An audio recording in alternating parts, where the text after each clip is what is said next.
This is Victory Chatter. I'm Choki Shopaholic. I got my co-host Frankie B. Trains some of the best women's and men's footballers in the world. We got a special guest today. 2022 MLS Cup champion. Played in the World Cup. Supporter Shield winner 2016 and 2022. My man Kellyn Acosta. What's up, brother? What's going on? How you doing, man? You doing all right? I'm good. Yeah, Thanks for man. having me on. Yeah, man. It's been a minute. I remember when we ran into each other. Neglect my back chair. My fault. Yeah. It's crazy because I never met you before ever, and I ran into this guy at like a spot in LA, and I was just like, man, have I seen you before somewhere? You know, he's just like, whatever. Sat down and just chopped it for like, maybe like 45 minutes, an hour, Yeah, it or was whatever. crazy, bro. It was wild, and it's just like, now we're here, and I'm like, man, I'm trying to get this guy to come and full everything. circle. Yeah, man, it's good to have you, man. You're one of the special guys in the league right now. You've come a long way, and most people, I think, they think like, oh, you just got there, but if you actually know your journey, and I definitely do, and I'm sure Frank does too. We know like how long it's been, and been in the league for a while, and then how much work you've actually like put in over the last few years. How was it? You come from one of the best academies. To me, one of the best academies in the world. Like straight up, like it's not one of the best in the United States, one of the best in the world. I got a chance to be a part of like playing against them and seeing the players come out of there and just go straight to the league. Like it was like the first team actually doing that. Like you're playing here, if you're good, you're gone. Like you're going to the league straight away. How was it coming up in the American youth system? Because I think the American youth system was way different from you and all the other kids in the States. What was it like playing for FC Dallas? Yeah, no, I mean, it was great. I think they really invested into the youth, and I obviously capitalized on my opportunity there. Yeah, for sure. I mean, I think, like you're talking about, just like the wave of players coming through, but I mean, there's a lot of credit to the club, creating this system where we were able to, one, compete against one another, two, having this pro environment, and three, paving a way for us to make it to the first team. And so, I mean, from my standpoint, I mean, I'm super grateful. Obviously, you see the glamour and how each step was that I made, but obviously there's definitely struggles because, like myself, there was, 100 other kids that want to be in our footsteps. So I think for it, just that competitive edge, obviously that was challenging in a sense, but I mean, it drove each and every one of us to a better level. And so, like I said, I was fortunate to play with the best of the best in the area. And no, I mean, it was something that was just truly was super special. I mean, I got friends for life, but and coaching staff that was really great and super influential for my growth. But yeah, I mean, it was just some of the most enjoyable moments of my playing career. Yeah, I mean, I know the academy really well. I mean, I was like, damn, I should go over there. They doing it like I feel like it should be done. I know Oscar was your coach, right? Yeah, And Oscar had such a huge control. He's coaching the league now, obviously, and he had so much control over the academy, and he was all about that. And I used to like read about this guy and like really study, like what are they doing over there that we're not doing in Houston, and just you guys had a really good setup. I mean, you probably know all the guys that came before you, like the Rubens and the Brian Lavas. We were talking about that earlier, and like like even like London and like all these guys that maybe they didn't make the national team and stuff, but they still went to the league. That's what I really believe in, and I think anybody who wants to play the game at the highest level should believe in is that everybody's not going to be on the national team. Right. Everyone's not going to go and play for Manchester United and play in these big clubs. But if people are going to make it, to the league, they should have some type of longevity, especially coming from an academy that's so like respected. All you guys have had longevity. Like it's wild. Like all you guys have had long, somewhat decent careers. And some guys played USL for a while, or they played into the league. What was it like playing with those like quality, type of players? Because I know those guys that are my age, they came before you. But then also now, your generation is you and Weston McKennie and Tyler Adams, and I don't know if I'm missing anybody else, but I mean, there's quite a few for sure. Yeah. How was it? Did you know it was gonna be like that? Did you know you guys were like y'all were like that?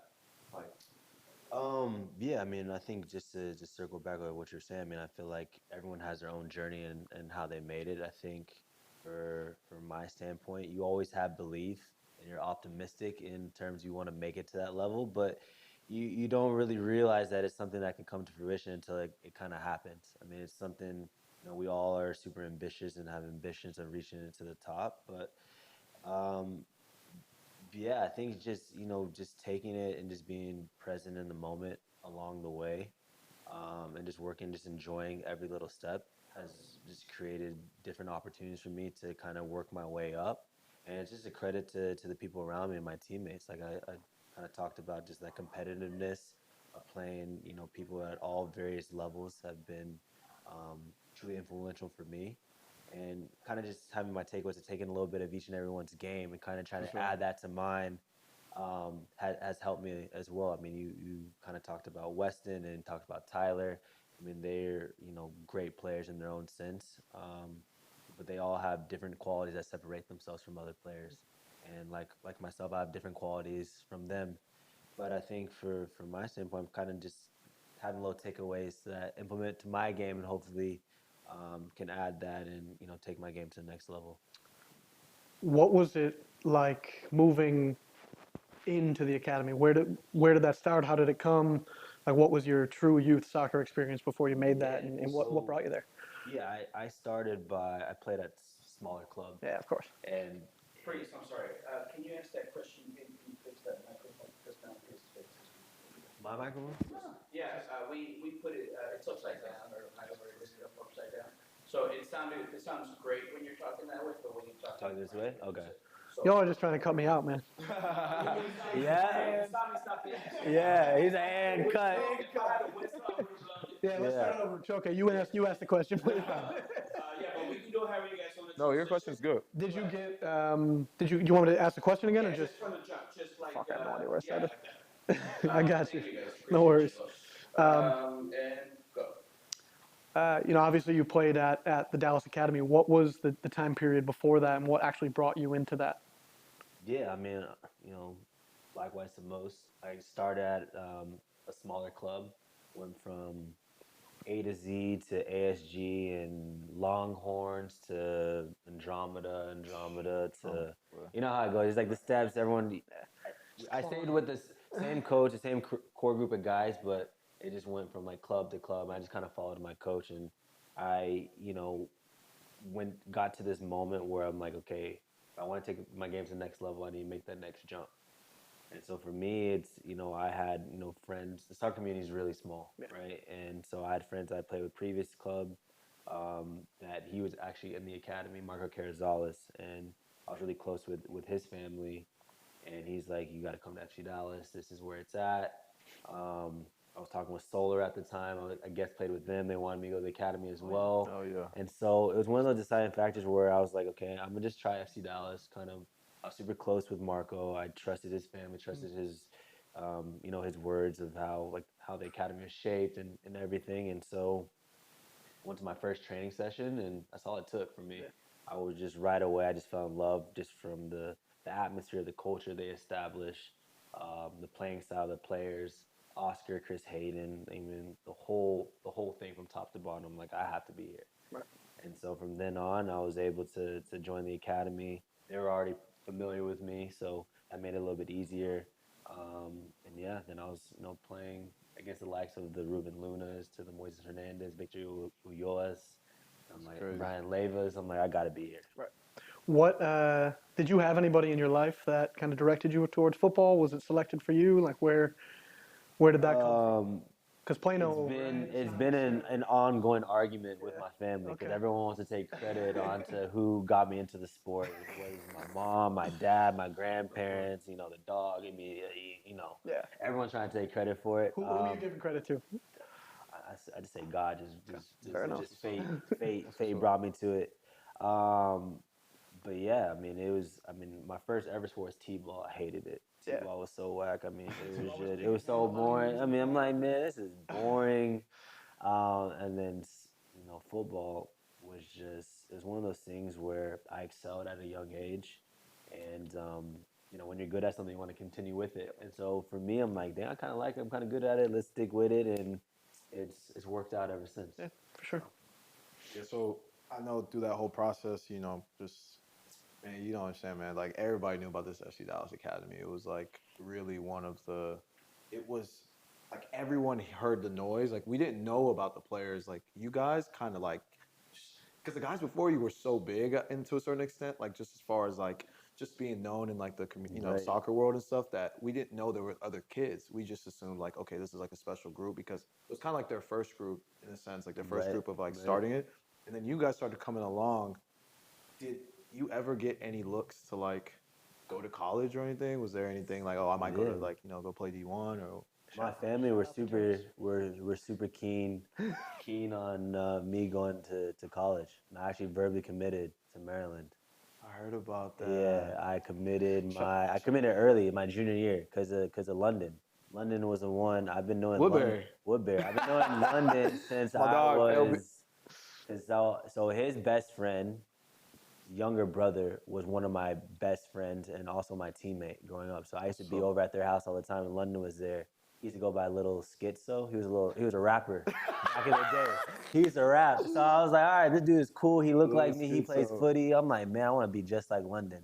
They called me London Junior growing up. Wow. Which Shout is out crazy. to my dude London, man. So full circle. So I'm like, been knowing about him for a while, and I'm like a familiar face at Maryland. He showed me around.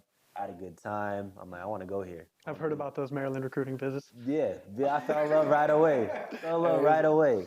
It's I mean, lit. it wasn't even. I'm talking about. Maybe I was a sophomore. I think. I committed early. Oh, really? That was like only my third school I visited. That's a what's his- unofficial visit. I was like, Coach I'm going Ashasha, right? here. Yeah. It's 28 years, I think. Almost 30 years he's been there. Right. So you verbally committed there, but you were like, I don't know. Like, did you think you were gonna go to the league? It didn't really. I mean, it's like I said, it's something I yearned for, and I was super optimistic that I was gonna be able to achieve that. But it wasn't something that I really thought that was gonna happen right away. So I'm like, I'm gonna go to school here. Cool, we'll see where it goes. And I verbally committed maybe in February, or maybe like March, April, and then I signed my first contract like 2 months later to FC Dallas. to FC Dallas. And you were like, all right, I'm like, because it was one of those things where I had to call him on like, hey, Sasha, like this opportunity to have. He's trying to talk me out of it. And I'm like, it's too late. I signed it already. I signed. He really wanted me to go to his program, and I was like, I mean, these are kind of just empty words at this point because it's already a wet signature on there. So how old were you when you signed that contract? I was 16. Wow. And you couldn't play yet, right? No, I could You could play right away for the first Oh team? no, sorry. The first year I was ineligible, so it wasn't until the following year. Okay, so at 17, you're 17 years old now. This is something that we were talking about just earlier.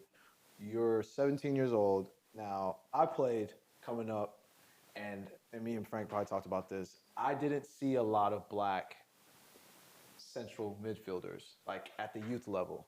I didn't see a lot of it.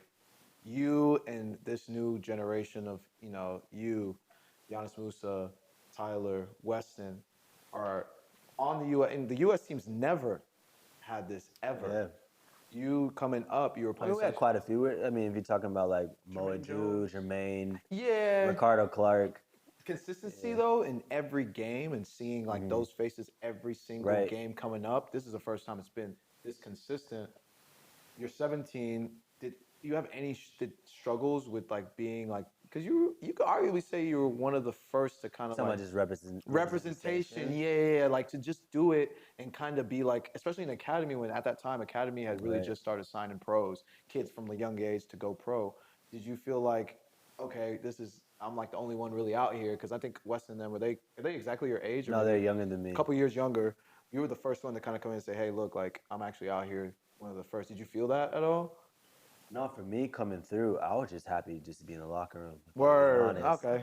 And my biggest thing, I wasn't even thinking about representation. I was more thinking of like, I just want to be on the field. Okay. And I'm just trying to find common ground with my teammates because I'm 16, 17. I'm talking about, high school stuff and they're grown men. Yeah. I'm like, I'm trying to find, a way to just conversate with them and just be, feel like I belong to the group because they're talking about all sorts of stuff and I'm like, I don't even know. I barely even kissed a girl at this point. And, they talking about like, locker room talk. Yeah, locker room talk. And I'm like, good save there. I'm just like, man, like what is this? I'm just a little kid that's like, hey, let me in type deal.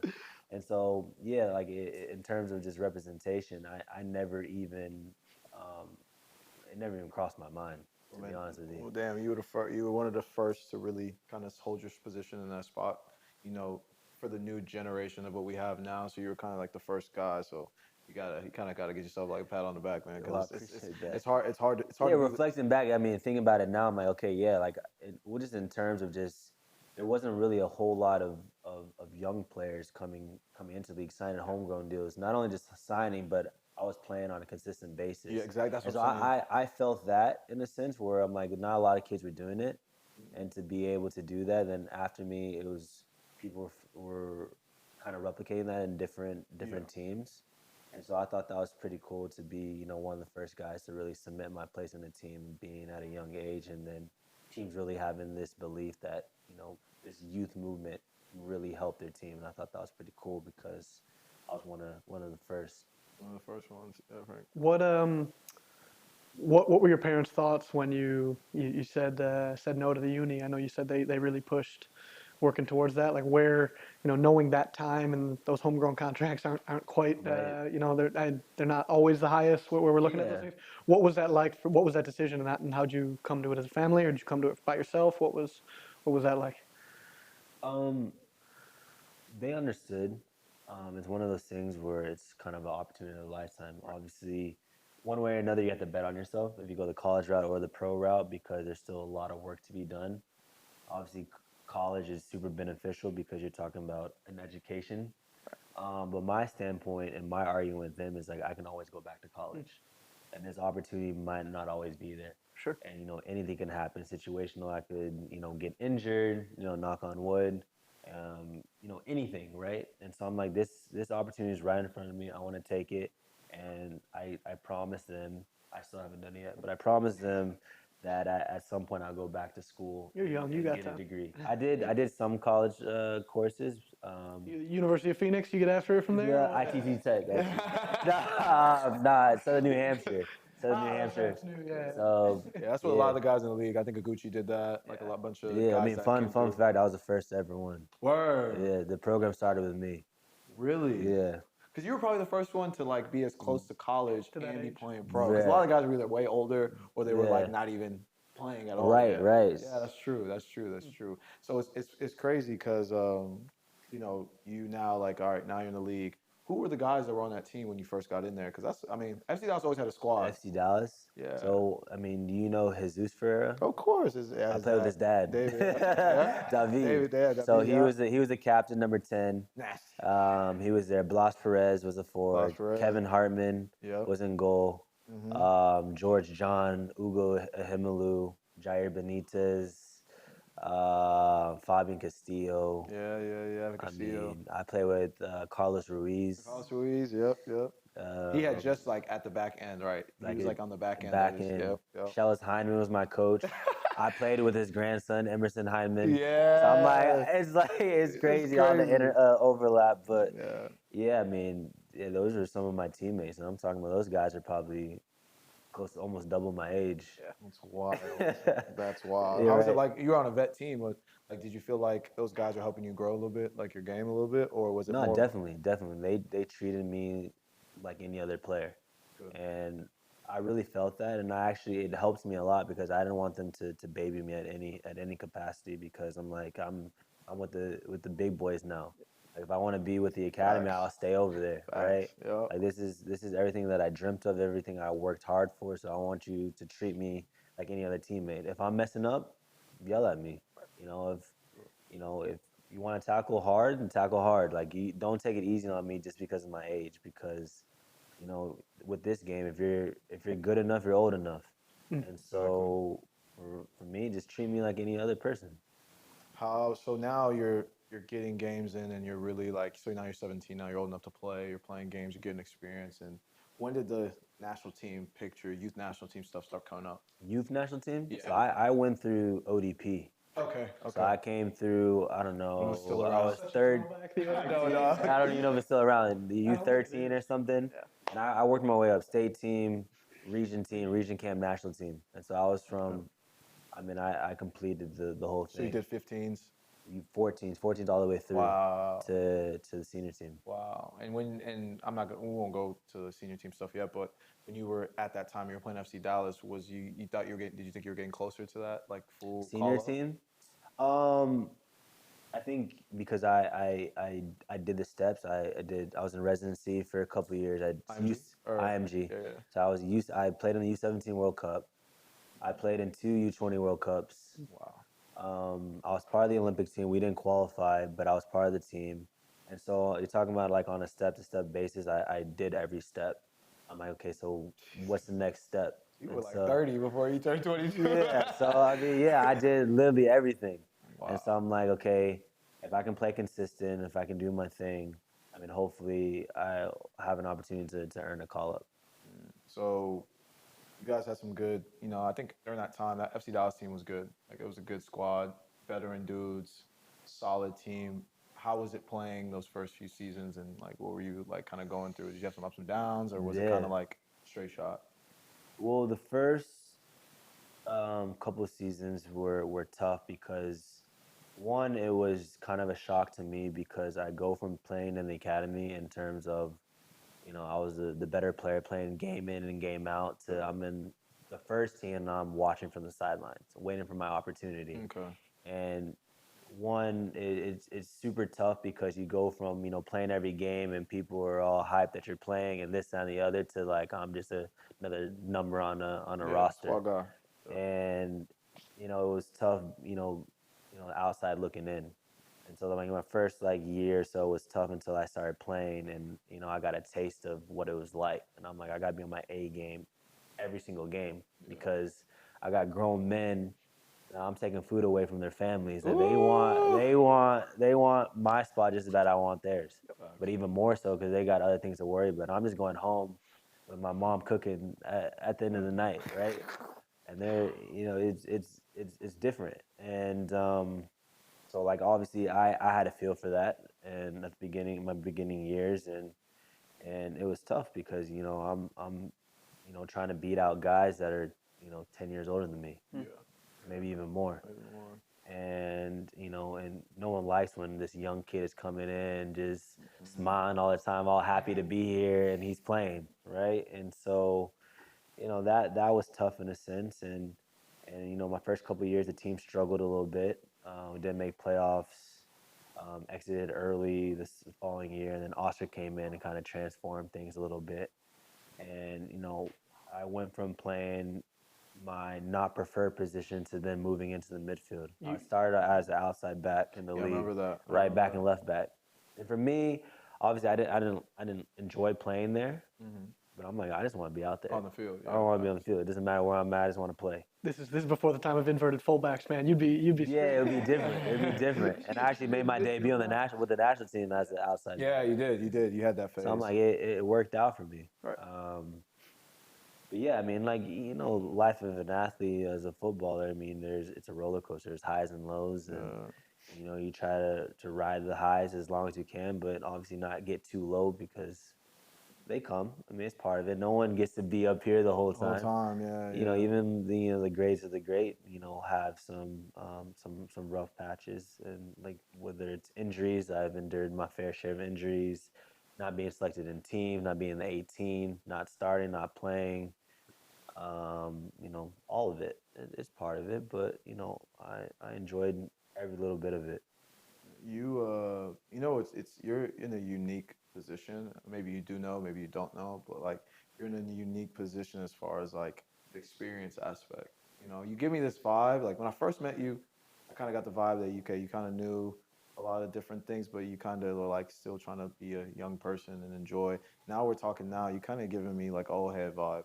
I What mean, I'm I feel saying? like an old head. I mean, Yeah, I because got like you told me. yeah, 11 Yeah, years or something. It's been. you've been in it for a while, but it's not even just being in it because a lot of guys can play the game for be in the league and just kind of sit back and kind of play their role and stay in that and never be seen, never be heard, and stuff like that. Right. But you kind of played the roles that you were given very well, I guess, and you kind of played it well to give yourself an opportunity to play what you wanted to play. Right. So it's kind of the thing is like, man, you have the the ability almost to a sense to give people ultimate advice. What kind of advice would you give a kid? Because your situation is so unique, dog. Like I couldn't.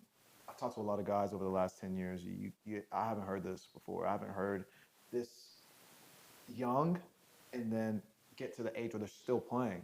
A Yeah. lot of guys are done. What advice would you give a kid who kind of is going it's good. They might not have the same situation, but they have some similar where they're young and like probably gonna get signed at some point. Yeah. How do they get through that mental aspect? Because I know it's a huge mental game. I think the biggest thing for me, just in this league and in general, is just have the willingness to be adaptive. That's what's up. I think a lot of guys are so stuck on it's their way, and that's kind of been their downfall.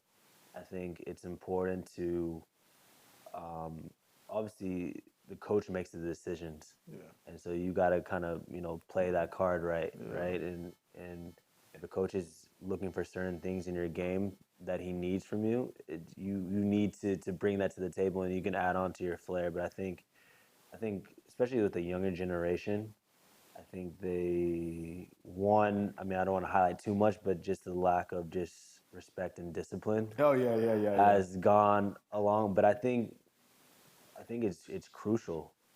I think now we're in this era where a lot of the younger kids are being coddled, For sure. and sure. it's like you can't say this, you can't do that. This is hazing. This is this. It's like that's part of it. It's part of the culture. Like for me, growing up, if if I felt a little something in my hamstring, I couldn't get treatment until all the old guys got treatment. Yeah, facts. I'm not the first one on the table. Yeah. Like I'm not doing certain things. If the practice is over, I'm cleaning up balls. I'm grabbing gear. So you're not doing that now? Nah, Really? no. It's just different. Like I didn't like so like in preseason people got the preseason haircut if you're a rookie. Fortunately enough, I didn't have to do that, but now it's hazing. Now it's like it's frowned upon. Now you can't do this. It's like damn, like we gone soft. Like it's soft. Like it's funny because it's like kids really don't know. Like they don't like it's just it's part. It's you got to do. I don't even know what the word for it, but you gotta earn your stripes. Earn your type. stripes, Earn your facts. stripes. Facts. People just think it's just given to them, Mm. and I think that goes a long way as well. And then I think that just all those things tie together, being coachable. It's always these young cats. Like it's for me, it was a humbling experience coming up from being the guy to like I'm just another name on the roster. Yeah. But nowadays, kids are like, no, I'm the man. I deserve it. I deserve it. I feel you. I've seen it so many times with Like kids. it's so funny. It's like you're a young kid, and like I want the number 10. You're like number 10. Excuse me. Like what? What do you mean number 10? You should be out another 0, 100.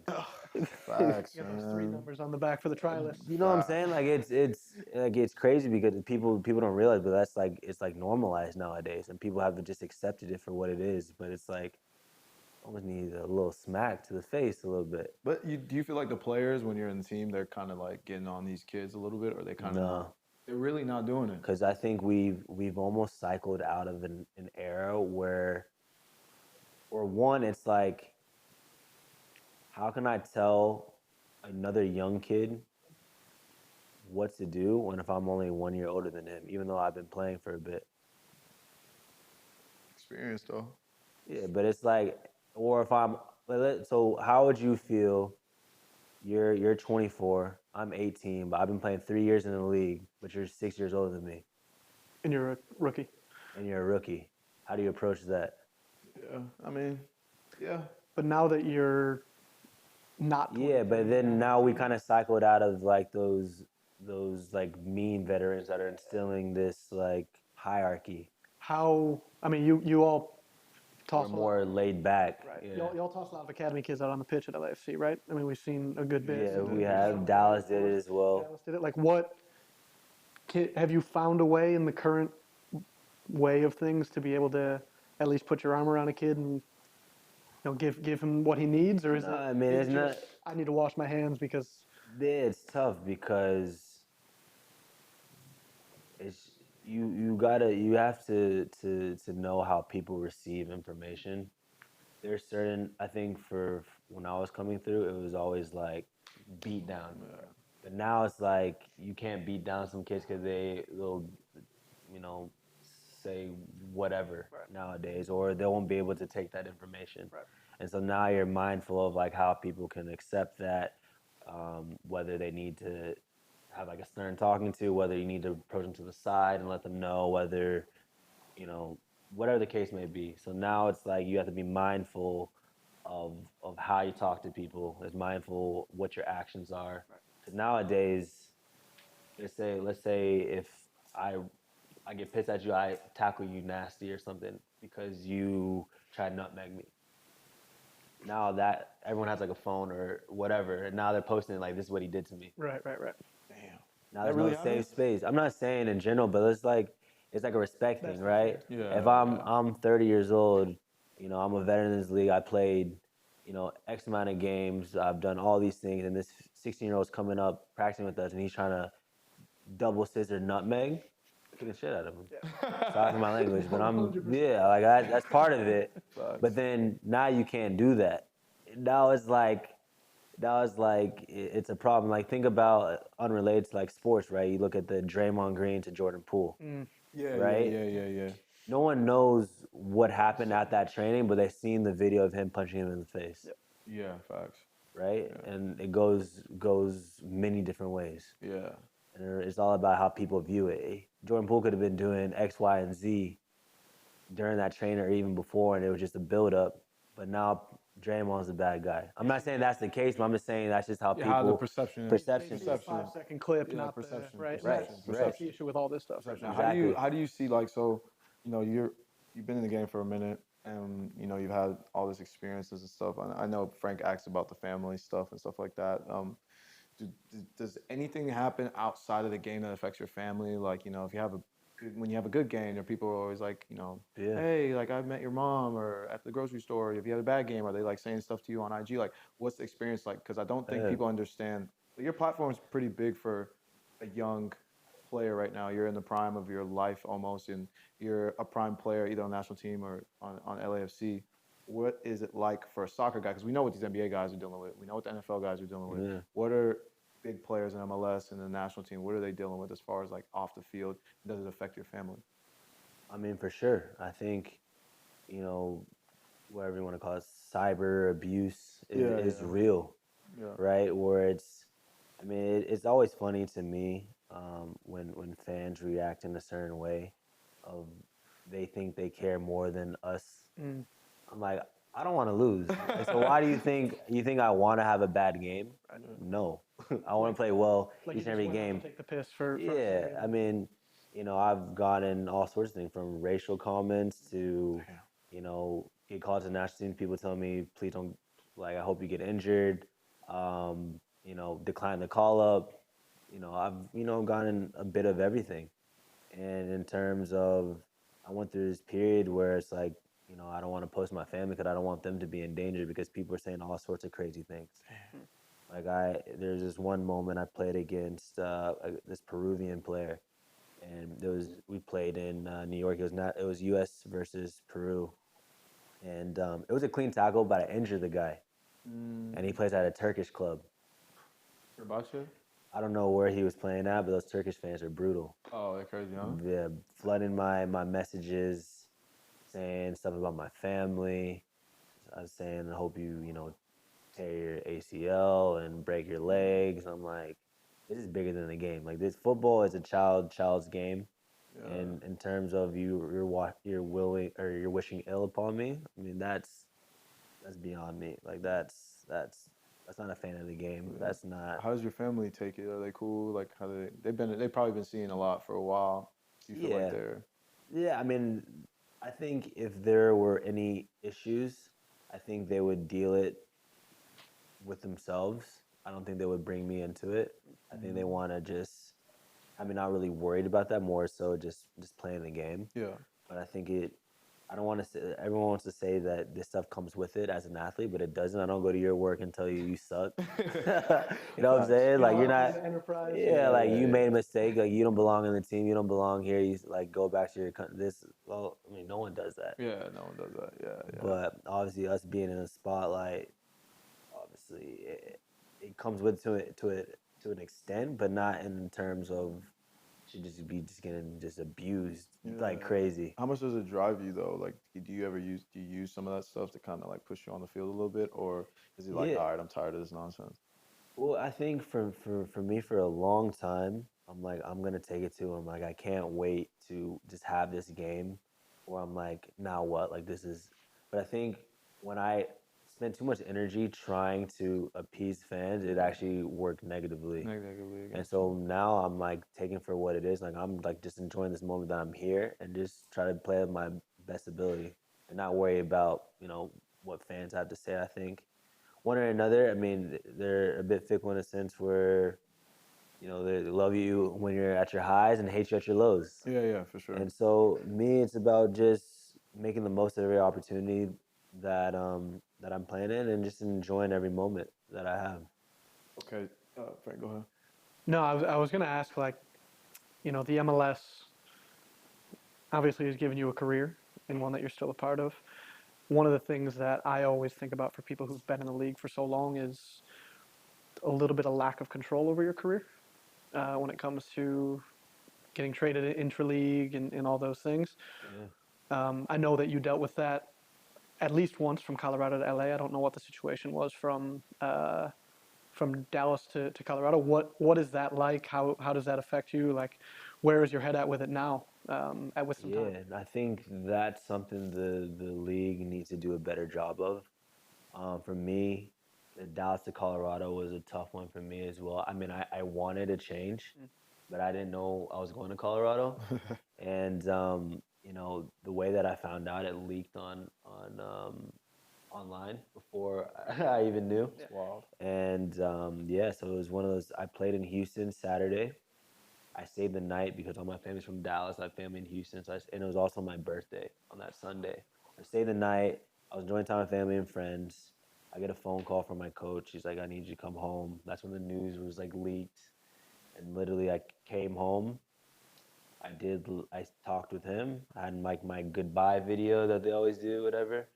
Um, then I had to say goodbye to my friends that night, and I left the next day to go to Colorado. I saw it once, and there was I worked in the women's game, and Hmm. they've told stories about like you're in the airport. Like Yeah, I there was mean, one woman, I can't remember who it was, and I'm gonna forgive me for this.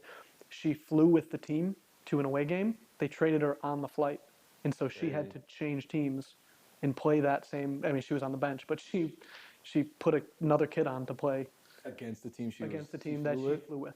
Wow. Like, and obviously that's Yeah, it's a huge cutthroat. example. It shouldn't be like that, but yeah, I mean that's yeah. Is that a PA thing when it comes to negotiations? What I mean is that's part of the CBA, okay? right? It's free agency and trade regulations. That's something that the league has control over, Right. and it's one of those things where you can't really do too much, right? If you get traded, you get traded. It's one of those things where you try to formulate good relationships where you can kind of choose on where you want to go and don't want to go, and hopefully, um, you know, Don't teams will accept that. right. But sometimes they don't. Right. All they do is sign a little paper and you're gone. Yeah. So And that was the case with Colorado to LA, right? yeah, Similar. I didn't know I was coming here to LA. Yeah. And you had at In that the grand point. scheme of things, it worked Yeah, out of course. perfectly. I Yeah, love yeah. LA. I love Yeah, LAFC. yeah, Yeah, exactly. But I didn't know I was coming here. I had And no idea. you had aspirations of Europe at that time. Is that I correct? did. I mean, I still do. Still It's do. always been a dream of mine. I mean, for me, since I was a young boy, I mean, I've always wanted to play professionally. Of course. Wanted to make my debut, be a mainstay on the team, play for the national team, play in a World Cup. And now that's the last thing that I want to achieve. Right. And so I still have aspirations of doing that, but we'll see. Time will tell.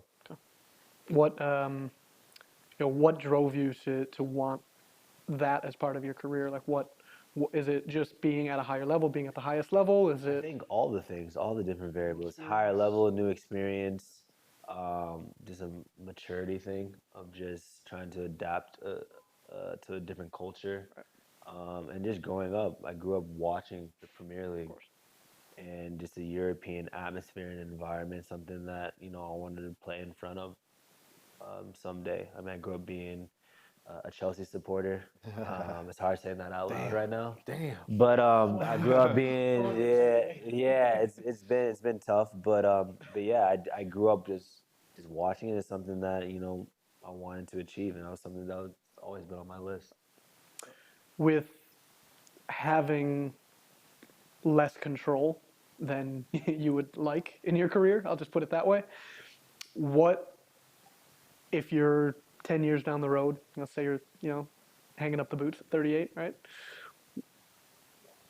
How do you feel about either achieving or not achieving that? Is that something that is like this is an important piece for my career that you can, for your legacy? Or are you okay with not having the control and understanding that? Yeah, I mean, that's a good question. Yeah, I think from my standpoint, I want to do everything that I can to achieve the goals I set out, and that's one of the goals I want to achieve. I don't want to just do something to the sake of doing it. I mean, obviously, I can just go to Europe and play in some random one-off country, um, but I want it to make sense, and I want to be realistic about what I want to achieve and if I can achieve it. Right. The sport here has been growing rapidly, tremendously. It's been great, and I've been enjoying, every bit of it. But like I said, I think, I mean, I still have aspirations of being in 2026 World Cup, Right. and for me to put myself in a good position, is I need to play at the highest level that I can play at and Right. perform at. And so if Europe's on the cards and that's in play, I would hope to achieve that. But if I'm still here in the league, I want to be the best player I can be, and put my best foot forward and give everything that I have to be in contention of being in that squad. Do you believe that the national team, from a selection standpoint, I know that's changed depending on the manager. Do you believe that now playing over in Europe is the best chance to be selected, or is it, because we've seen not always, but certain players Yeah. potentially getting just more exposure because they have more awareness of where these guys are Yeah, I mean, yes and no. I think optically, yes. playing? Obviously, it's an easier argument saying I'm doing it day in and day out at a certain club, for sure. Rainy day in Stoke, right? Yeah, yeah, but I mean, Facts. I think if you're playing like third division, I mean, it doesn't matter. Second division, and even in certain countries, I think the level is similar to MLS. Yeah, agreed. But like I said, I want to play at the highest level possible because I think change my environment and having a different competition, different playing style will maybe add a dimension to my game I lack, or just the quickness and the atmosphere might help me, further along my game. And I mean, who knows? I can maybe reach new heights there. You wouldn't go if you were going to go be the 19th player on the roster, right?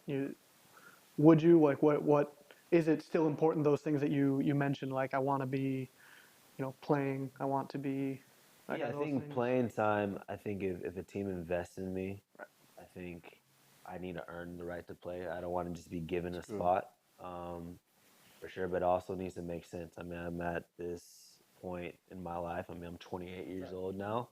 I don't want to go to a place just because it's Europe. I'm miserable there, Right.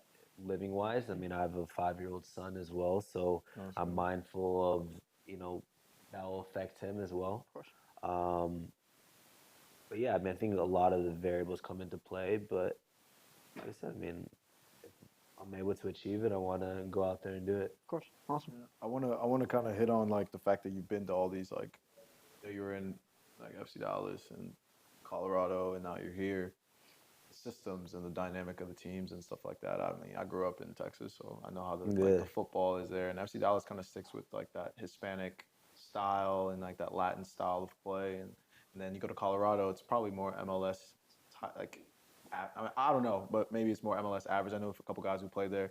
And there's obviously LA, where the game's changed so much since like even when you were in Colorado, the game's changed the last 2 3 years. Right. What was it like going from FC Dallas to Colorado and then LA? What were the difference between the teams as far as like style of play and everything like that? Yeah, I mean, I think each team is obviously different based upon the players, coaching styles, formations, all the different things. I think highlighting what I said, just the willingness to adapt to each and every team and do what the coach asks of you. I think my game is different now than it was in Yeah, Colorado, yeah, for sure. and my game in Dallas was different than college. I mean, everything was different, but it brought a different player out of me. But I think I still remained true to my attributes, my characteristics that got me to this level. Mm-hmm. Like you said, a different flair in Dallas.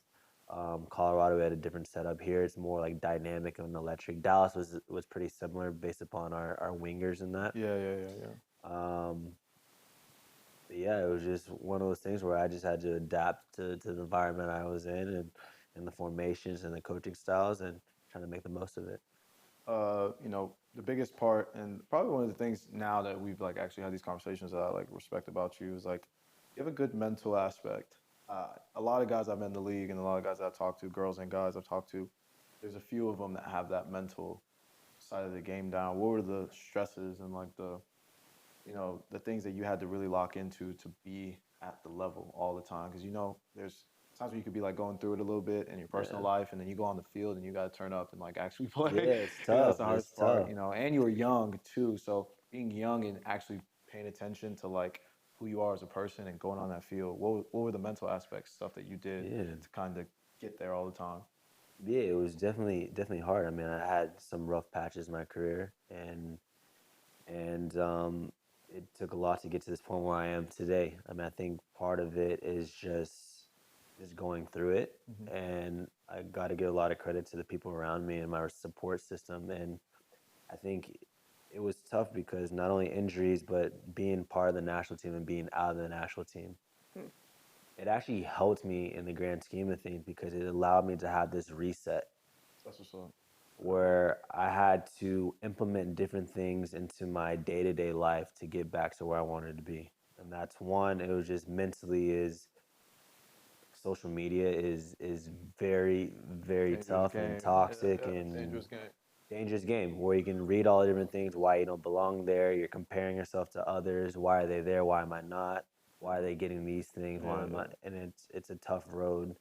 Um, Also just falling in love with the game again. I think a lot of players view it as a job, and it it became that way when I hit a certain age, and I had to get back to 17-year-old me, where I was just happy to be there That's and what's to up. enjoy the game for what it is, and go out there and play with a smile on my face. I think there was a period in my career where I was just like, hey, let's just get this training over with. Let's just get Damn. this game over with. I had a conversation With with a player. I'm not gonna say his name. He's on the national team.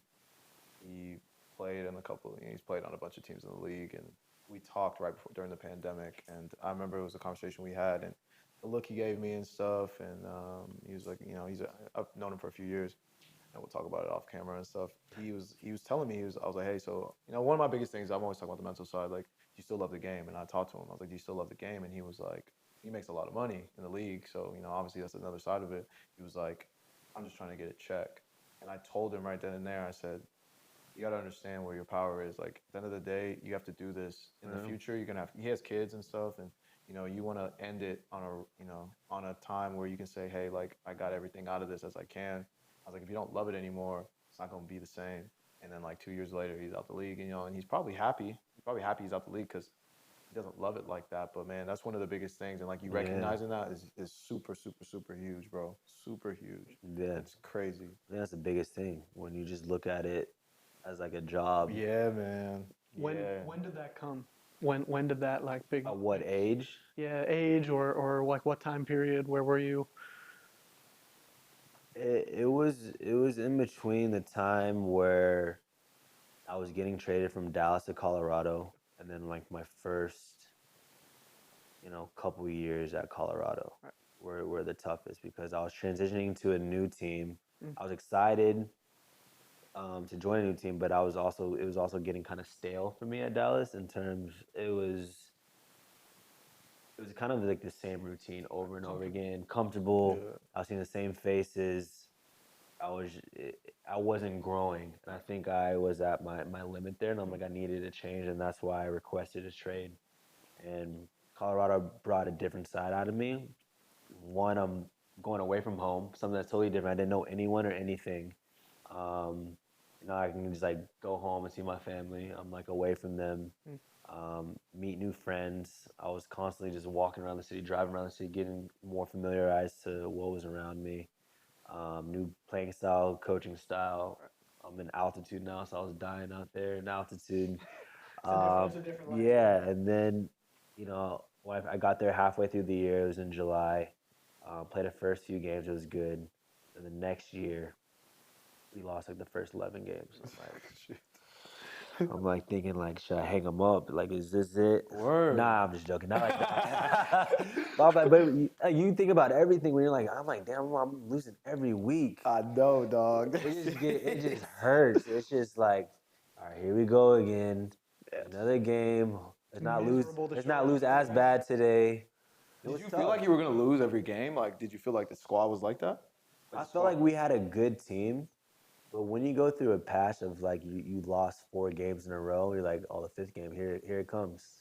Yeah. Let's lose again. Having been in those environments, man, It's the tough. life gets sucked out of it too. Really? Because Right. nobody wants to be happy, right? The players don't want to they have a smile on and be joking around at training because they feel like we're in this bad place. The staff members don't want to be happy and joyful because if you do, it might look like you don't care about the results, right? I've seen Yeah, these it's things tough. It's tough. and it can be, yeah, it's hard to Fine follow. line I between want, I all want of to, it. I want to, because if you know where you've played and if you know the game well enough, man, some of these dudes you play with, nice. Like you play with some good players, man. You play with Christian Pulisic. I mean, Weston's a great player. Obviously like Tim Weah, like Gio Reyna, and obviously Tyler Adams. What can you say about those guys as like people and like how they approach the game and stuff like that? How are they as far? You Because I know, think we talked about that a little bit. Yeah, on when we the were sitting field. down, No, they're obviously people see the on the field product, but I gotta highlight, off the field of they're just great guys to be around. Personal guys, the guys that are, playing at the highest of levels, but they're normal. They like to have fun, That's we what's up. banter, crack jokes or hanging out. You know, they don't put themselves above others, which I think is the most important. And then just at a maturity level, they're super mature. Especially guys that are underneath the microscope. Yeah. Whatever they do, people are gonna feel one way or another. But for them to be as level-headed as they've been um, throughout their careers, I think that's huge. That says a lot about them and their character. Yeah. How is Christian? I've never met him before. I had a co-homie who was like, "Yeah, you need to go up and say what's up." I was like, "Bro, I don't if we run into Yeah. each other, it's cool." How is he as a person? Like from afar, my Railhawks coach, Dewan Bader, played indoor soccer with his dad. Oh yeah. And it was crazy. I was Yeah. watching. Remember that Vice that they did about him? That Vice Uh, Sports doc that they did. I was watching it and I saw highlights of like his dad playing. Oh, Christian's dad played. I was like, oh, I had no idea his dad played. I know his mom played in college, but I didn't know Harrisburg Heat, baby. his dad played his dad played indoor. I had no clue. And so I'm watching the video. I see some light skinned dude in there. I'm like, who's that? And I'm like, screenshot. Sends to my coach. I was like, hey, coach, is that you? He's like, yep. And I was like, oh, you played Christian's dad? He's like, yeah, I played Christian's Small dad world. back in the day.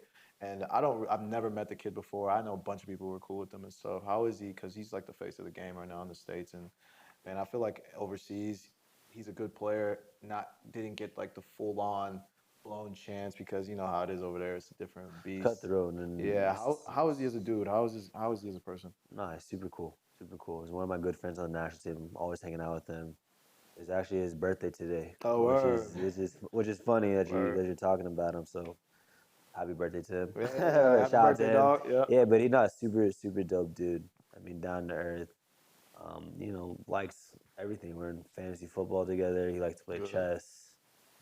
Just a normal guy. Good. He's so different from Landon. Like Landon had that kind of like Yeah, play with Landon also. So, yeah, yeah. he had a different Yeah. from the outside. Now you know more from me from the inside, but from the outside, Landon had that kind of like, hey, I'm gonna do this. I'm like, I wouldn't say Jordan thing, but he kind of had this mentality of like, I'm gonna go out here and like, if you're not good enough to get to my level, don't talk to me type of character. With Christian and even that group, y'all are all pretty much similar age, maybe a few years Yeah, we all off. grew up together. I mean, they're younger than me, but me and Christian became close because we were coming up at the same time to the senior team.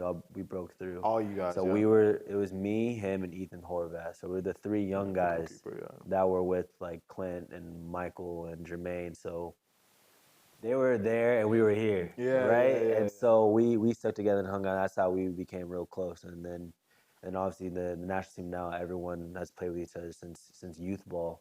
And so that's why we have like kind of this close group because we've been knowing each other for, 10 plus years now. Yeah, you guys are tight, man. Like I watch the games and I just see the vibe, and the vibe from the outside is like you guys really are like super close, and like Right. you are trying to build some type of like culture. I don't know a bunch of the kids that are coming up because I don't pay attention to like youth soccer to that level because I'm getting older now.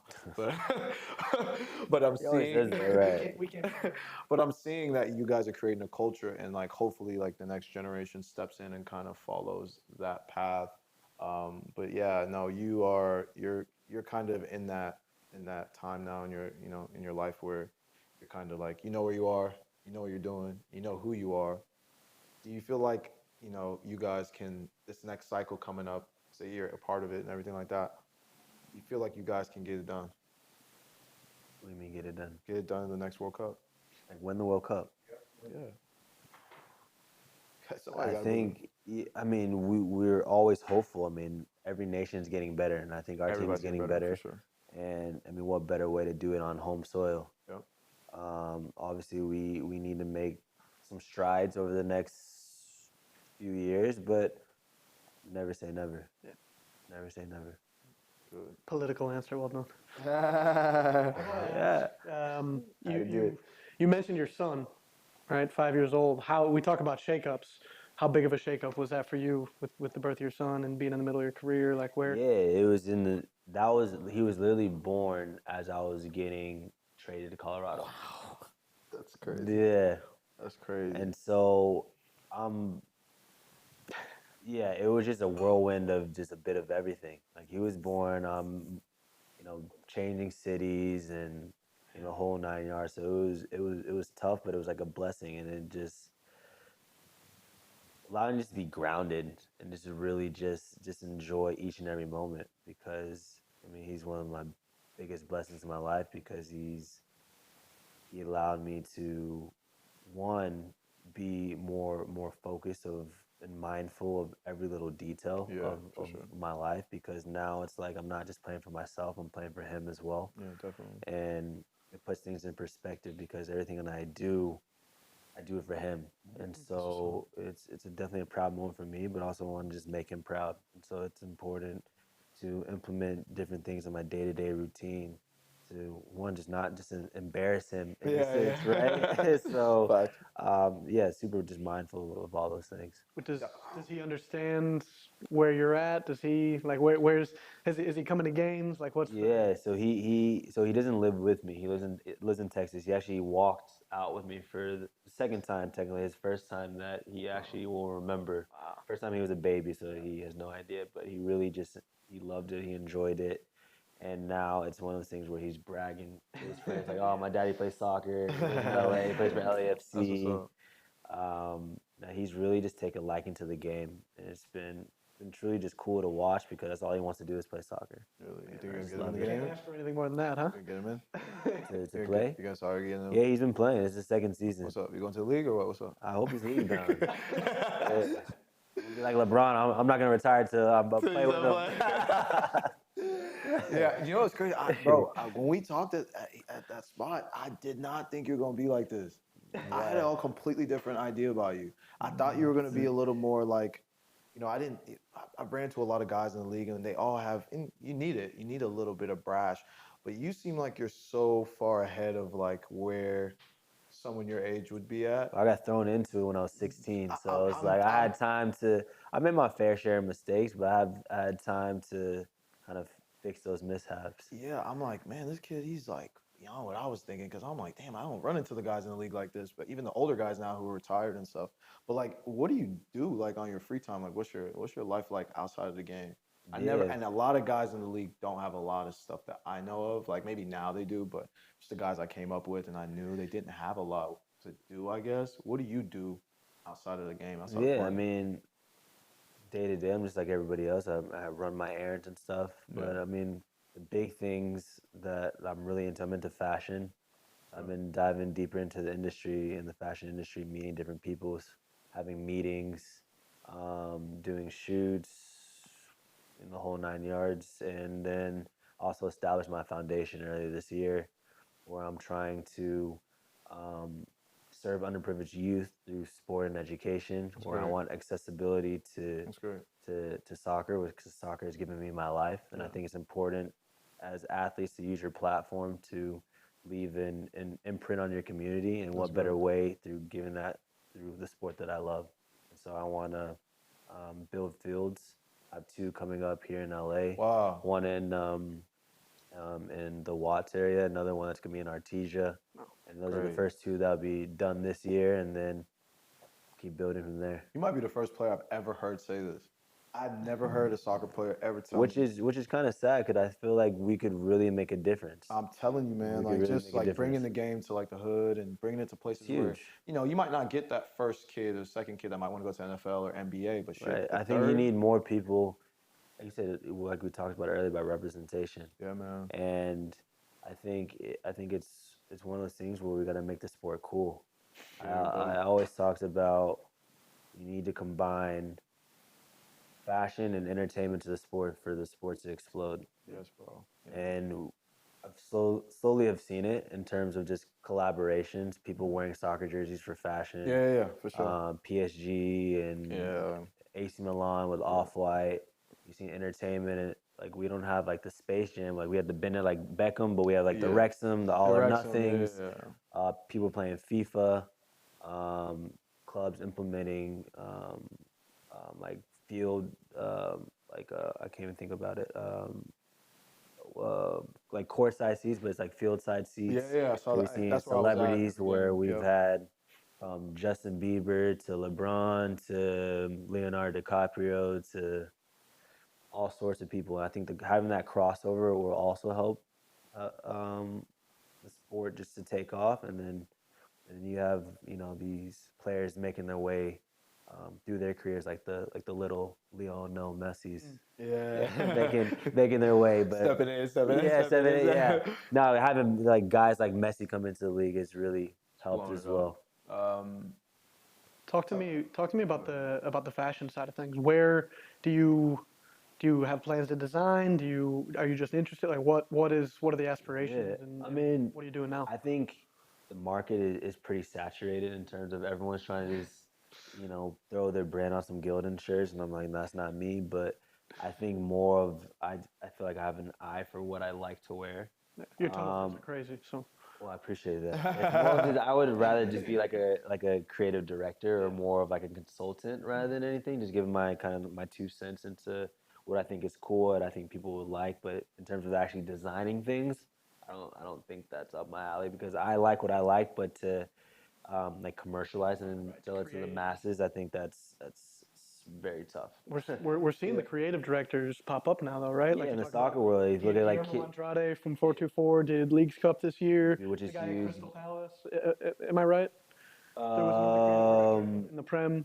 I forget who else. I know Kid Super. Kid Super was with us in North Carolina. Yeah, he's done stuff. I forget who did. Yeah, but it's been huge. And now seeing just soccer players being ambassadors of brands. Like I saw like Sun, and someone did Burberry. You see Jack Grealish with Gucci. Yeah, I've seen that. Kamavinga is walking the show, right? Yeah. Dior or something. Yeah, even Jude Bellingham and all those guys. Jude Bellingham, Louis Vuitton. and all that stuff. Yeah, I think that's huge, but we also need American players. that's in what there. I always, and that's the biggest conversation. And they're American brands. That's the part that hurts my heart. But you know what I think it is too, bro? I think the biggest thing too is like you gotta have people who have the look, they got the personality, the swagger. They gotta want to like actually create that kind of be a part yeah, of because it. you're kind of pushing it on yourself to do that. You know what I'm saying? Right.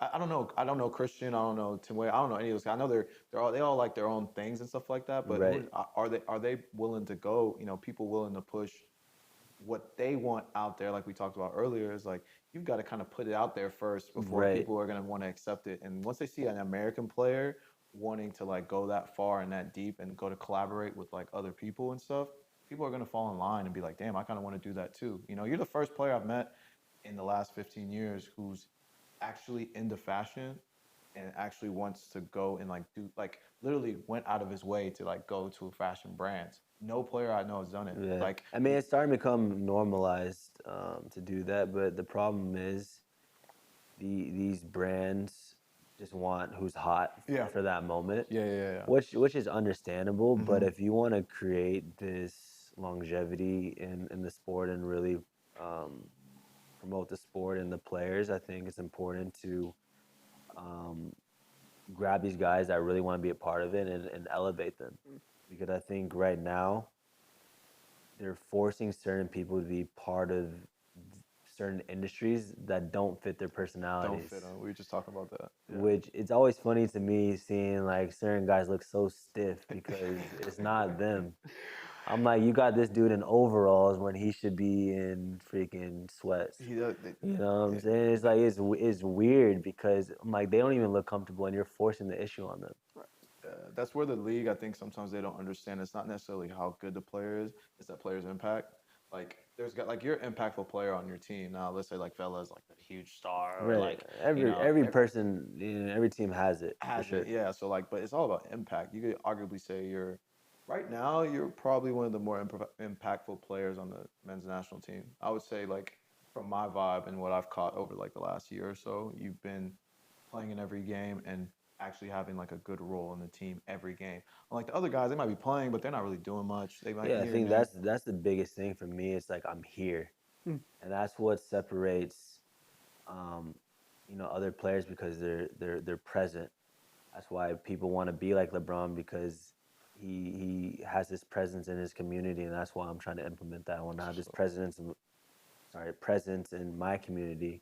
I want kids to look up and want to be like me, and I think representation is super um, important because I mean, if you look at me, like obviously I'm black on the outside, African American, but my Yeah. last name is Hispanic, and I'm Japanese, Yeah. but no one would know that, Yeah. right? And I think for me, I'm almost like a walking anomaly, but Yeah. No but facts. at the same time, it's like that's what the U.S. is all about, and we should highlight that more. And I feel like there's a lot of people that have similar stories to myself, but no one knows about.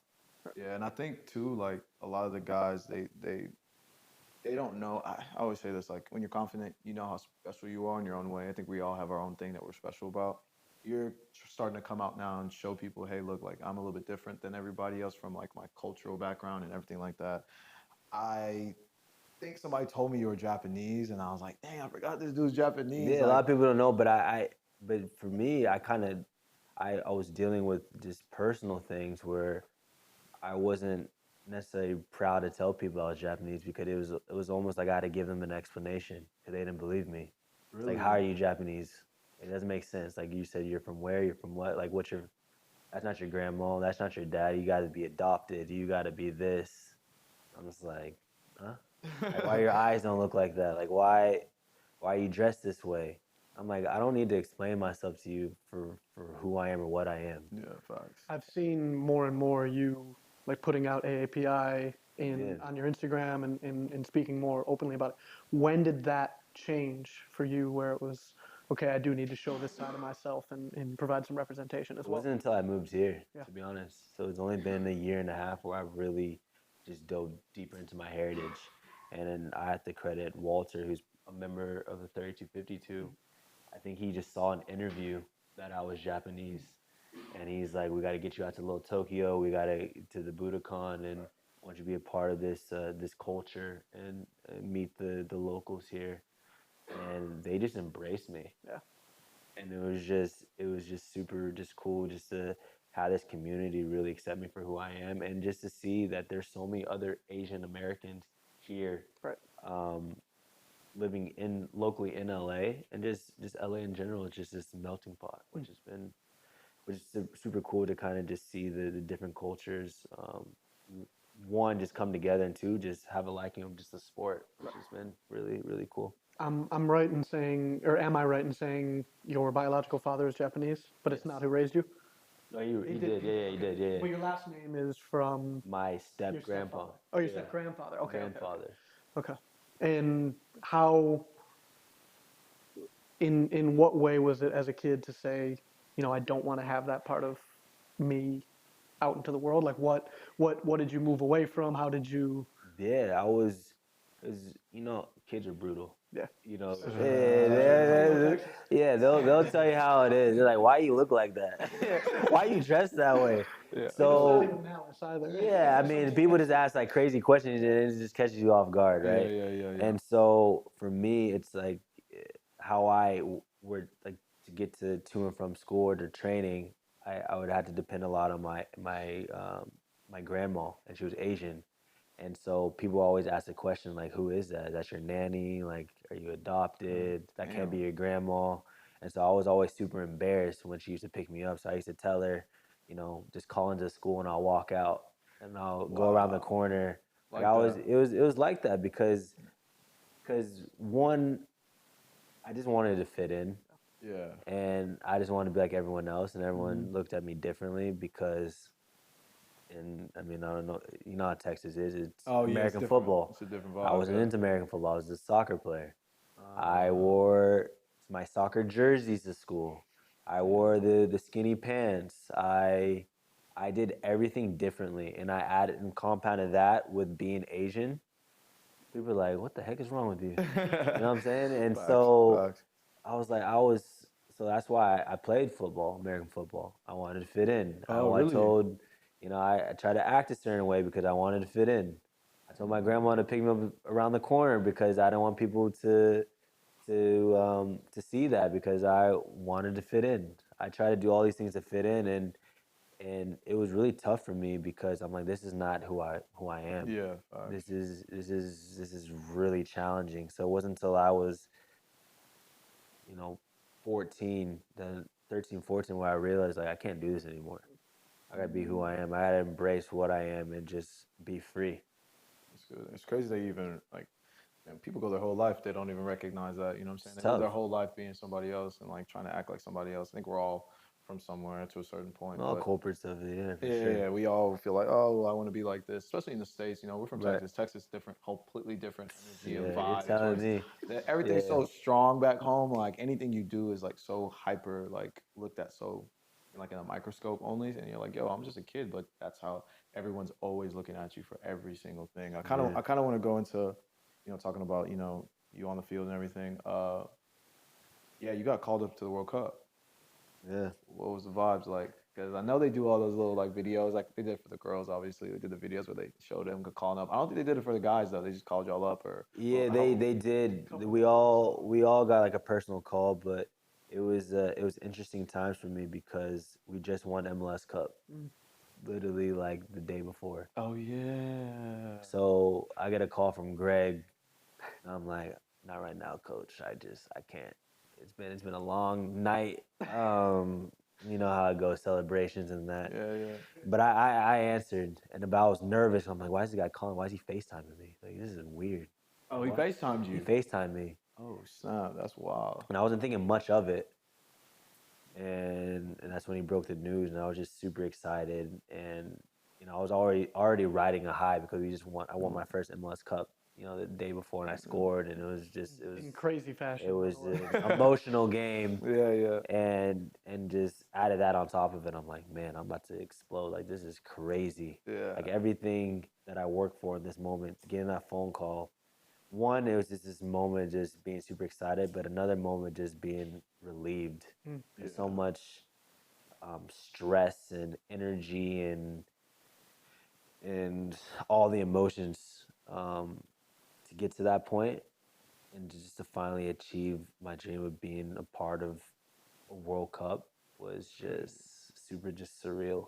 I was watching. I think I was watching you year before, and like they were talking about your position and everything like that, and they were just like, "Yo, we cannot not take this kid." So I was always hearing stuff and hearing like he's going for sure. But you, as a person, you You never don't know. know until You you never know. know. No, you never Don't know know. until you know. But I think the way you were playing and your the way you were playing was just different because when you were earlier in your career, you were playing right back and you just you were getting the games in and stuff like that.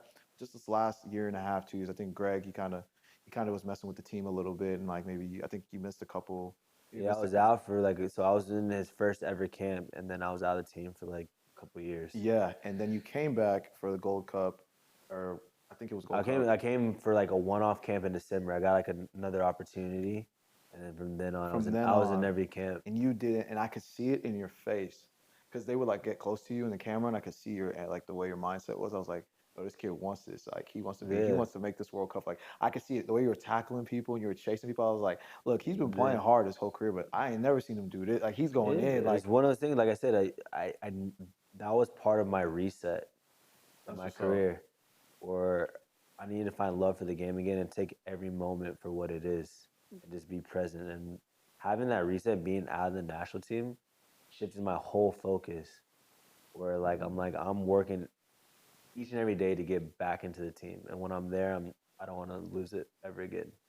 That's crazy. You worked, you killed it. I ain't gonna lie. I don't like talking about a lot of players all the time because I mean, some of these dudes, I'm like, man, you ain't that great. But you was like really like, I appreciate that. I was happy that they called you into the team because I saw how much you wanted. I respect people who go 150% for what they want. I don't respect people who think they deserve anything or people who feel like, because I've been doing this. No, no, you really put your mindset into it, and you deserve like all that. I wanted to ask you, so I know you said stuff about you like you're going back to the community and you're doing stuff. What's the end game? Like, what do you feel like? We just talked about it actually before we even started, but what do you feel like you're going to be doing post career, and like what are things that you feel like you want to do? Yeah, well, obviously with the foundation, obviously I'm gonna be super keen on being in the community.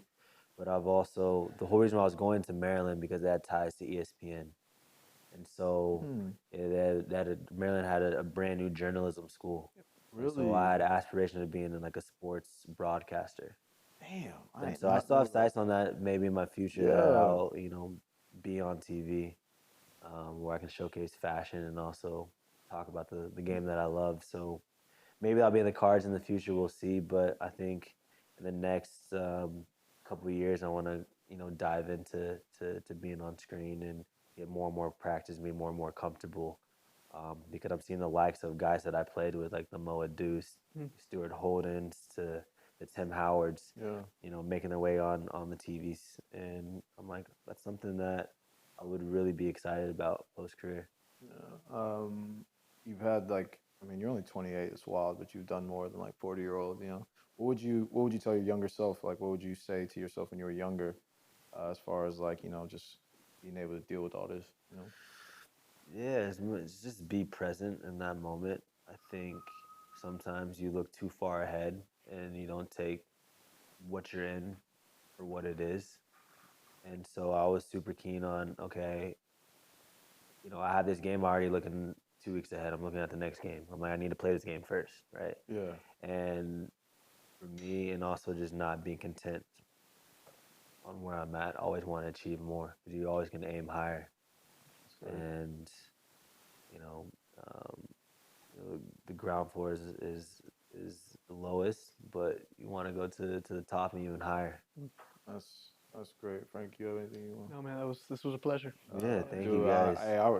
I got a whole different level of like look at you now, dog. I was like, man, he cool, but you got me thinking completely Yeah, different about like just guys in the league even now, because like you have a great mindset. You seem hungry to do good, and that's what can take you to the next level. Always is that heart to kind of do good things, but also push yourself and right. keep pushing yourself, keep doing your thing. You're already successful. Like you can continue to do things well, but you've already succeeded in life. Now you got to go help somebody else do it. And I respect you. Keep doing your thing, man. Happy you came out I and showed appreciate love for you me. guys. Thank you, brother. Yeah, Appreciate it. All right. appreciate you guys. Of course, brother. Thank you.